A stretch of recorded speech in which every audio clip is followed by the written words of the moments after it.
अस्सलाम वालेकुम viewers, welcome back to my YouTube channel daily tips with Asma. Showbiz की नन्ही अदाकाराओं के नाम और इनके दिलचस्प मायने आज हम आपके साथ शेयर करने लगे हैं। हमारा पहला नाम है रानिया। पाकिस्तानी ड्रामा छलावा में नज़र आने वाली अदाकारा अनुषा रानिया खान आजकल सबको बहुत पसंद आ रही हैं। अनुषा उर्दू का नाम है, इसके मायने हैं खुशकिस्मत, मुबारक और ख़ास। अब हम बात करते हैं हुरैन की। ड्रामा सीरियल बंदिश में नज़र आने वाली छोटी अदाकारा हुरैन है। ये उर्दू का नाम है, इसके मायने हैं खूबसूरत आँखों वाली हसीन। नन्ही बच्ची का ये नाम भी बहुत मकबूल हो रहा है।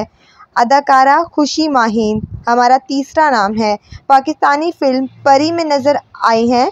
इनके नाम का मतलब है हंसने मुस्कुराने वाली और खुश रहने वाली। चौथा नाम है ईमान। अदाकारा ईमान मकबूल ड्रामा सीरियल पाकीज़ा पुप्पो में नज़र आई हैं।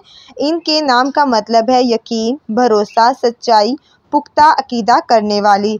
हमारा पांचवा नाम जो है वो है मरियम। नन्ही अदाकारा मरियम ड्रामा सीरियल परछाई में नज़र आई। इनके नाम का मतलब है पाक दामन और पाक सीरत। फ्रेंड्स, अगर आपको हमारी ये वीडियो पसंद आई हो तो हमारी वीडियो को लाइक करें, हमारे चैनल को सब्सक्राइब करें। Thanks for watching. अल्लाह हाफिज़।